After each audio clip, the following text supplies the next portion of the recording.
नमस्कार विद्यार्थी मित्रांनो, आज आपण पुढचा पाठ अभ्यासणार आहोत. पाठाचं नाव आहे बाबांचं पत्र. अतिशय सुंदर असा हा पाठ आहे. या पाठाचे लेखक आहेत एकनाथ आव्हाड. आता या पाठाच्या विषयावरूनच तुमच्या लक्षात आलं असेल की वडिलांनी आपल्या मुलीला पत्र पाठवलेलं आहे आणि पत्र पाठवल्यानंतर त्यांच्या मनातल्या ज्या काही भावना असतील तर त्या पत्राच्या माध्यमातून व्यक्त केल्या आहेत. आता मोबाईल टेक्नॉलॉजी आणि इतर गोष्टींमुळे इंटरनेटमुळे आपण शक्यतो कोणाला पत्र पाठवत नाही. पण मित्रांनो, बोलण्यातून आपल्या जेवढ्या भावना व्यक्त होतात त्याहीपेक्षा आपण जेव्हा लिहित असताना विचार करतो आणि योग्य त्या पद्धतीनं आपल्या मनातील भावना आपण व्यक्त करत असतो. अगदी तसाच काहीसा अनुभव या ठिकाणी तुम्हाला येईल की एखादा पेपर अवघड गेल्यानंतर आणि आपण किती टेन्शनमध्ये असतो आणि परीक्षेच्या काळामध्ये या सगळ्या गोष्टींचा खूप जास्त त्रास होतो. पण अशाही स्थितीमध्ये आपण स्वतःवरती संयम ठेवून योग्य त्या पद्धतीने निर्णय घ्यायला पाहिजे आणि एका पेपरचा परिणाम दुसऱ्या पेपरवर होणार नाही याची सुद्धा आपण काळजी घेतली पाहिजे. असो, प्रिय वैष्णवी, अनेक शुभ आशीर्वाद. आणि मुलगी असल्यामुळे त्यांनी तिला भरपूर आशीर्वाद दिले. मी कामात पुरता गुरफटलो होतो. कामामध्ये गुरफटणे म्हणजे पुरता म्हणजे पूर्णपणे, कम्प्लिटली, आणि गुरफटणे म्हणजे व्यस्त असणे, गुंतून असणे, एंगेज असणे. म्हणून पत्र पाठवायला उशीर होत आहे आणि खूप दिवस झाले या गोष्टीला. खरं म्हणजे मी माझ्या कामामध्ये व्यस्त असल्यामुळे मला वेळ मिळाला नाही आणि त्याच्यामुळे मला पत्र पाठवायला जो आहे तर तो उशीर होतो आहे. आईने मला दूरध्वनीवरून सांगितले, दूरध्वनी म्हणजे फोनवरून फोन करून सांगितले की तुला 6 माही म्हणजे फर्स्ट टर्म 6 माहीचा गणिताचा पेपर खूप कठीण गेला. कठीण म्हणजे अवघड. आणि गणिताचा जो पेपर आहे तर तो तुला खूप अवघड गेला असं मला तुझी आई सांगत होती. बघा, तुम्ही पण असं कधी कधी करता. जेव्हा तुम्ही खूप टेन्शनमध्ये असतात तेव्हा तुम्हाला आईच जवळची वाटते आणि तुम्ही तुमचं मन जे आहे तर ते आपल्या आईजवळ मोकळं करता. तसंच तुझी आई मला सांगत होती, तू फार निराश झाली आहेस आणि एक पेपर अवघड गेल्यामुळे तू खूप नाराज झाली आहेस. आणि असं आपल्याही बाबतीमध्ये होतं की एखादा पेपर अवघड गेला की आपण खूप टेन्शन घेतो, खूप नाराज होतो. ह्या सगळ्या गोष्टी घडतात. तर त्याच्यामुळे तू खूप नाराज झाली आहेस. पेपरहून घरी आल्यानंतर त्या दिवशी तू रडतही होतीस. म्हणजे तुम्हाला असं वाटत असेल ही मुलगी कदाचित आपल्या मनातल्या भावना तर नाही सांगते ना. कारण पेपर अवघड गेल्यानंतर आपल्याला पण रडायला येतं, आपल्याला पण दुःख होतं, आपण पण आपल्या आईसमोर या सगळ्या गोष्टी मांडतो आणि म्हणून तू रडतही होतीस. मला वाटलं दूरध्वनीवरून तुझ्याशी बोलण्यापेक्षा तुला पत्र लिहूनच तुझ्याशी हितगुज करावं. हितगुज करणे म्हणजे मनातील भावना व्यक्त करणे, की तुला फोनवरून बोलल्यापेक्षा तुला पत्र पाठवावं आणि माझ्या मनातल्या ज्या काही भावना आहेत त्या तुझ्यापर्यंत पोहोचाव्यात असं वाटलं. म्हणून तुझ्यासाठी हे पत्र लिहित आहे. बघा, आपले पालक किती संवेदनशील असतात. आपल्या मुलाचं थोडं सुद्धा दुःख ते बघू शकत नाही. मुलगी दुःखी झाली म्हणून वडिलांना त्याचा खूप त्रास झाला आणि तिचं दुःख कसं हलकं करता येईल त्याचा त्यांनी विचारही केला. बघा, अगं वैष्णवी, गणिताचा पेपर कठीण गेला म्हणून गणितानंतर असलेल्या विषयांचे पेपर अवघडच जाणार असे होत नाही. एक विषय अवघड गेला म्हणून सगळेच पेपर अवघड जातील असं होत नाही. आणि दुसरी गोष्ट, जर समजा तुम्ही त्याचं खूप टेन्शन घेतलं, त्याचा खूप त्रास करून घेतला तर मग मात्र त्याचा परिणाम पुढच्या पेपरवरती होऊ शकतो. मग त्याच गोष्टीचा विचार करत बसल्याने उरलेल्या पेपरवरही त्याचा विपरीत परिणाम होतो. विपरीत म्हणजे वाईट. की जर तुम्ही त्याचाच विचार करत बसले, त्याचा जास्त त्रास करून घेत राहिले तर पुढच्या पेपरवर त्याचा नक्की वाईट परिणाम होणार. जी गोष्ट घडून गेली आहे त्याच्या बाबतीत विचार करून काय फायदा आहे का? तर नक्कीच नाही. म्हणून आता त्याचा विचार करू नकोस आणि पुढच्या जे विषय आहेत, पुढचे जे काही परीक्षा आहे त्यांचा अभ्यास कर आणि चांगले पेपर लिहि. एखाद्या विषयात गुण कमी पडले याचा अर्थ आपण आयुष्यात अपयशी झालो असं नाही. अतिशय महत्वाची ओळ आहे. एखाद्या विषयामध्ये मतलब एखादे सब्जेक्ट में आपको अगर कम मार्क्स मिलते हैं तो इसका मतलब ऐसा नहीं होता है कि आप लाइफ में फेल हो जाते हो. सबको सब टॉपिक अच्छी तरह से आते ही नहीं है. सबको सब सब्जेक्ट एकदम बहुत ज्यादा समझ सकते नहीं है. अगर एखादा टॉपिक नहीं समझा है तो इट्स ओके. लाइफ में सक्सेस होने के लिए इससे बहुत ज़्यादा जो चीज़ों की ज़रूरत होती है तो एक इससे आप बहुत नाराज़ मत हो जाओ. तर एखादी गोष्ट तुम्हाला समजली नसेल, अवघड गेली असेल तर खूप नाराज होऊ नका.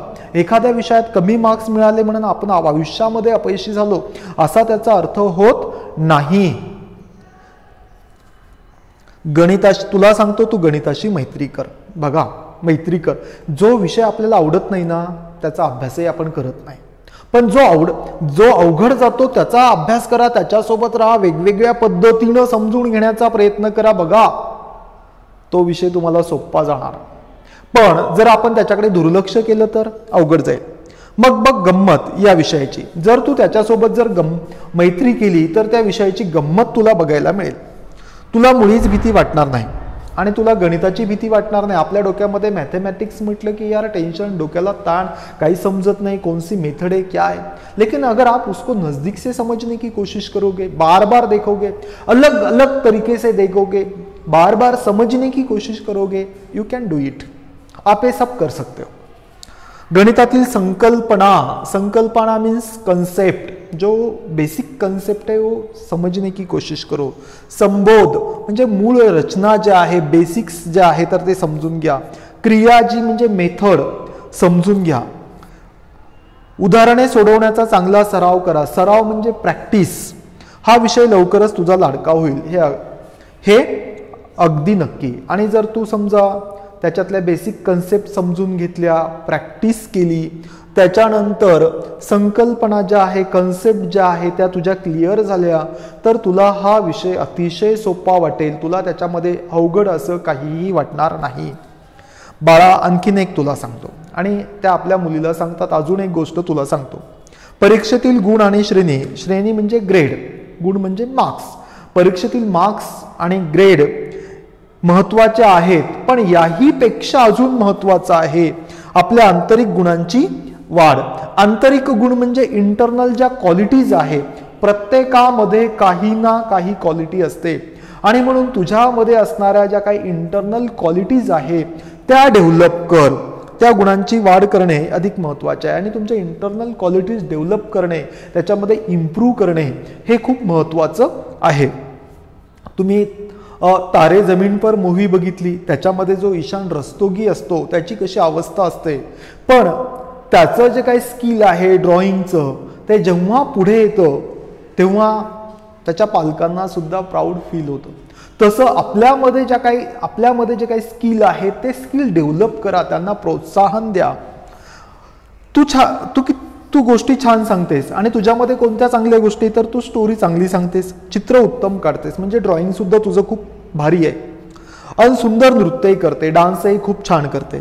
हे सारं सुरू ठेव. आपकी जो हॉबीज है वो कंटिन्यू रखो. म्हणजे ह्या सगळ्या ज्या गोष्टी तुला चांगल्या जमतात त्या पुढे कंटिन्यू कर. हल्ली तू याकडे फारसं लक्ष देत नाही. हल्ली म्हणजे सद्य परिस्थितीमध्ये आता जे आहे तर तू अभ्यासाकडे लक्ष देतेस, पण तुझ्या ज्या काही गोष्टी आहेत ज्या अतिशय चांगल्या आहेत त्यांच्याकडे तू कुठंतरी दुर्लक्ष करतेस. ते करू नकोस. तर तुझे जे काही छंद आहे, तुला जे चांगलं जमतं ते करत राहा. या कला आपले जीवन सुंदर करतात. ये जो आर्ट है तो आपल्या लाईफ में खुशियां भर देता है. याच्यामुळे तुमच्या जीवनामध्ये खूप जास्त आनंद येतो आणि आपलं व्यक्तिमत्वही फुलवतं. तुमची पर्सनॅलिटी सुद्धा डेव्हलप होते, व्यक्तिमत्व विकसित होतं. त्यामुळे प्रत्येकाने एखादी कला तरी जोपासली पाहिजे. और हर एक इंसान को कोई ना कोई जो आर्ट है तो आना चाहिए. एखादी तरी कला त्याला जमली पाहिजे. मग डान्स असेल, ड्रॉइंग असेल, त्याच्यानंतर सिंगिंग असेल किंवा अजून बऱ्याचशा गोष्टी आहेत, त्याच्यापैकी तुम्हाला काहीतरी जमलं पाहिजे. स्वतःमधील गुणांची वाढ करायला तुला अनेक संधी मिळतील आणि सेल्फ डेव्हलपमेंटसाठी तुला खूप सारे चान्सेस मिळतील. स्वतःला डेव्हलप करण्यासाठी तुला खूप साऱ्या संधी मिळतील. त्यांचा तू पुरेपूर उपयोग करून घे आणि त्यांचा सगळ्यांचा तू योग्य वापर करून घे. बाबांनी सांगितलेले ऐकून त्याप्रमाणे तू वागशील याची खात्री आहे. आणि बाबा म्हणतात, मी तुला जे सांगतोय त्या पद्धतीनं तू वागशील याची मला खात्री आहे. आपल्या मुलांवरती सर्वच पालकांचा विश्वास असतो आणि आपली मुलं सर्वात गोड असतात. आपल्या मुलांवरती सगळ्यांचं प्रेम असतं, यात काही शंका नाही. एखाद्या वेळेस तुमचे पालक तुमच्यावर रागवले म्हणजे त्यांचं तुमच्यावर प्रेम नाही असं नाही. तुमच्या भविष्यासाठी, तुमच्या फ्युचरसाठी म्हणून ते करतात. कारण तुम्ही खुश तर ते खुश, आणि म्हणून पालक तुमच्यासाठी सगळं काही करतात. पुढे बघा, दिवाळीच्या सुट्टीत मी गावी येणार आहे आणि दिवाळीच्या सुट्ट्यांमध्ये मी गावाकडे असणार आहे. मग आपण खूप खूप मज्जा करू. मी गावाकडे आल्यानंतर आपण दोघं मिळून आपल्या कुटुंबासोबत सगळ्यांसोबत मज्जा करू, किल्ले बांधू, कंदील तयार करू. आकाश कंदील असतो का नाही दिवाळीच्या वेळेला, तर ते आकाश कंदील तयार करू, गप्पा मारू. It's important. आपण आपल्या पालकांसोबत बिनधास्त गप्पा मारल्या पाहिजे. आपल्या मनातल्या ज्या भावना आहेत त्यांच्यासोबत शेअर केल्या पाहिजे. ते जे सांगतायत ते आपण ऐकलं पाहिजे, कारण ह्या सगळ्या खूप चांगल्या गोष्टी असतात. आणि दिवाळीचा फराळ आहे. दिवाळी म्हटलं की वेगवेगळे फराळ आपण करत असतो, तर तो दिवाळीचा फराळही आपण खाऊ. खाऊवरून एक गोष्ट आठवली आणि खाऊवरून एक गोष्ट मला आठवली. या दिवाळीत गावी येताना तुझ्या आवडीचा खाऊ घेऊन येणार आहे आणि या दिवाळीमध्ये मी जेव्हा गावी येईल तेव्हा तुला जो आवडतो तो खाऊ घेऊन मी येणार आहे. कुठला ते तू ओळखलं असेल. मी तुझ्यासाठी कोणता खाऊ आणणार आहे, तुला काय आवडतं हे तू ओळखलं असेल. तुझ्या पुस्तकांचा खाऊ. बघा, रीडिंग म्हणजे तुला वेगवेगळे पुस्तकं वाचायला आवडतात आणि म्हणून मी तुझ्यासाठी खूप सारी पुस्तकं घेऊन येणार आहे. तुला पुस्तकं आवडतात ना, पुस्तकांचा खाऊ सुद्धा मी तुझ्यासाठी घेऊन येणार आहे. कुठले तेही तू ओळखलं असशीलच. तुझा पुस्तकांचा खाऊ. गावी येताना मी तुझ्यासाठी गोष्टींची अनेक पुस्तके घेऊन येणार. तुला गोष्ट सांगायला आवडते, वाचायला आवडते, म्हणून मी खूप सारे गोष्टीची पुस्तकं घेऊन येणार आहे. वाचून बघतो, खूप आवडतील तुला. बरं, आता थांबतो. बाकी सरे भेटी अंती बोलू.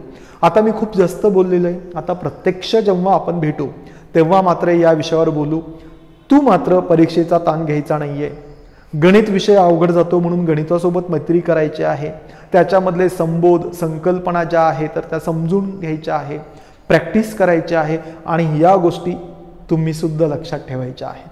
जो विषय अवघड जातो त्याच्यातल्या संकल्पना असेल, कन्सेप्ट असेल, समजून घ्या, संबोध समजून घ्या, बेसिक्स पासून सुरुवात करा आणि त्या विषयाला वेगवेगळ्या दिशेने समजून घेण्याचा प्रयत्न करा, प्रॅक्टिस करा. You can do it.